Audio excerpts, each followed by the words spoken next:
பேரண்டத்தின் பருவெடிப்பு பிரசவத்தில் பூமி உரித்த மொழி, வானம் கேட்ட மொழி, பெருநெருப்பு குளிர்ந்து உலகமாய் உருண்டதன் உவகையில் உருவான மொழி, நதிகளின் நடைபாதைகளில் நாகரிகம் நட்ட மொழி, பேரறிஞர் அண்ணாவின் நாவில் நர்த்தனமாடிய மொழி, சீவக சிந்தாமணி சலப்பதிகாரம் மணிமேகலை வளையாபதி குண்டலகேசி எனும் ஐம்பெரும் காப்பியங்களை தந்த மொழி, எல்லாவற்றுக்கும் மேலாக என் தாய் தந்த மொழி செம்மொழியாம் தமிழுக்கு முதல் வணக்கம்.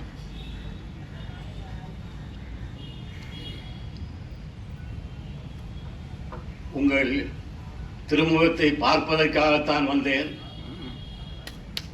ஏனென்றால் நீண்ட இடைவெளிக்கு பிறகு நான் இங்கு வந்திருக்கிறேன் ஞானம் இலக்கிய இயக்கத்துக்கு என்று நான் நம்புகிறேன். என்றாலும் ஏதாவது பேசிக் கொண்டிருந்தால்தான் வாய் சரியாக இருக்கும். இல்லை என்று சொன்னால் அது கூட ஊமையாகிவிடும் என்ற அடிப்படையில் இங்கே வரவேற்புரை நல்கிய அரிமா கந்தசாமி அவர்களே, நிகழ்ச்சியினை தொகுத்து வழங்கிக் கொண்டிருக்கின்ற, அதுவும் பெருந்தலைவர் காமராஜருடைய பிறந்த தினம் நாளை தினம் வருவதால் ஒவ்வொருவரையும் அழைக்கும் போது காமராஜர் சொன்ன அந்த கருத்துக்களை எல்லாம் வெளிப்படுத்தி காமராஜருக்கு புகழ் சேர்த்துக் கொண்டிருக்கின்ற மரியாதைக்குரிய ஒருங்கிணைப்பாளர் தெய்வகணபதி அவர்களே, கம்பனுக்கு கிடைத்த சடைப்பை வள்ளலை போல ஞானம் இலக்கிய இயக்கத்துக்கு கிடைத்திட்ட ஒரு சடையப்ப வள்ளல் நம்முடைய மரியாதைக்குரிய கவிஞர் செல்லப்ப ரெட்டி அவர்களே, எண்ணங்களை சொல்லாக்கி, சொல்லை சுவையாக்கி, சுவையை கருத்தாக்கி, கருத்தை கவிதையாக்கி, அதுவும் பாடலாக்கி நெஞ்சங்களை கவர்ந்த கவிஞர் பெருமக்களே, அனைவருக்கும் வணக்கம். அம்மையார் சாந்தா அவர்கள் கலைக்களம் அமைக்கும் பொழுது குறிப்பிட்டார், அந்த கதாநாயகி விதவையாகவே இருந்துவிட்டார், கைம்பெண்ணாக இருந்துவிட்டார். அந்த கதாநாயகியை நீங்கள் திருமணம் செய்து வைத்திருக்கலாம். ஏனென்று சொன்னால், நீங்கள் படிக்கும் பொழுது எனக்கு புரட்சி கவிஞர் பாரதிதாசன் பாடல் வரி நினைவுக்கு வந்தது. பாடாத தேனீக்கள் பசியாத நல்வயிறு உலவாத தண்டல் பார்த்ததுண்டா என்று வேரில் படுத்த படா இங்கு வேரி கோரிக்கையேற்று கிடக்குதென்ன என்பது போல அருமையாக அந்த கருத்தை சொன்னார். அந்த கருத்து என்னுடைய உள்ளத்திலே பதிந்தது என்ற அடிப்படையில் இப்பொழுது நான் படிக்கின்ற கவிதை ஒரு 10 நாட்கள் அடங்கிய பத்திரிகை செய்தி. கவிஞர்கள் என்றால் சில பேர் உணர்ச்சி வசப்படத்தான் செய்வார்கள். எனக்கு முன்னாலே கவிதை பாடிய கவிஞர் உணர்ச்சி வசப்பட்டார். ஏற்கதான் எல்லோரும் அண்ணாவாக முடியாது. அமைதியாக தெளிவாக பேசுவதற்கு, சொல்லுவதற்கு, எதையும் தாங்கிக் கொள்ளக்கூடிய இதயம் படைத்தவராக இருக்க முடியாது.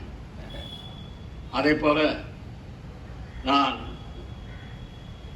ஒரு 10 நாட்கள் நாட்டில் நடந்த செய்திகளை கவிதைக்கிறேன்.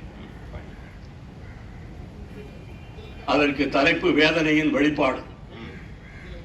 மேல் சட்டை இல்லாமல் எச்சில் நிலையில் பக்தி என்ற போர்வையில் புரளுகின்ற மூடர்கள் உள்ள நாட்டில்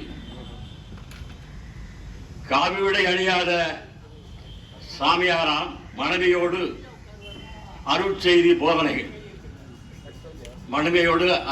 போதனைகள் பகிர்வாராம் கேட்டு மகிழ பக்தர்கள் பெருங்கூட்டம்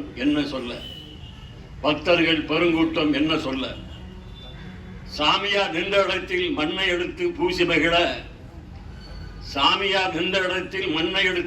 மகிழ நெருக்கி அடித்ததால் சிறார்கள் உட்பட 130 பேர் மரணம், அகார மரணம், பலர் படுகாயம். நிகழ்ச்சிக்கு ஏற்பாடு செய்த சிலர் கைது செய்யப்பட்டு காராகிரகத்தில். சாமியாரும் மனைவியும் தலைமறைவு. தேடப்படும் குற்றவாளியாய் போலே பாபா. ஏற்பெயர் நாராயண ஹரி. மதுபோதைக்கும் மரபோதைக்கும் வித்தியாசமில்லாத பாரதம். மதுபோதைக்கும் மரபோதைக்கும் வித்தியாசமில்லாத பாரதம். ஊப்பியிலே ஒரு பாத்ராசி தமிழ்நாட்டிலே ஒரு கள்ளக்குறிச்சி.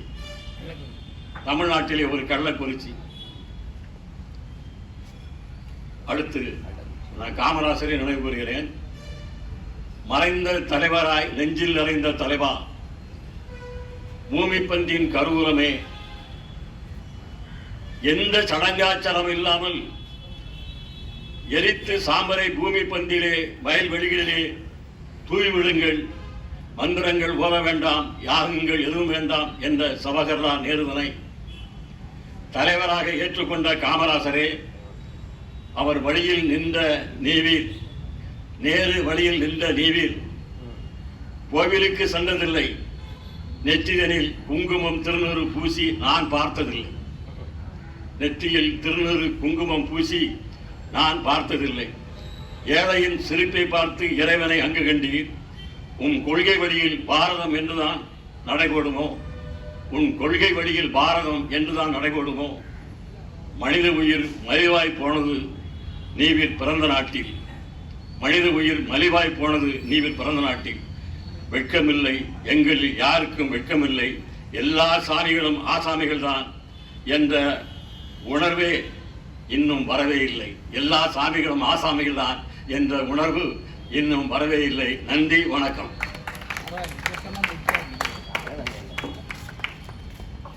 ஊபியிலே மதபோதை, தமிழ்நாட்டிலே மதுபோதை என்ற வரிகளை அழகாக அமைத்து உணர்ச்சியோடும் புரட்சியோடும் நல்லதொரு கவிதை தந்த ஆலந்தூர் செல்வராசன் ஐயா அவர்களுக்கு நன்றி.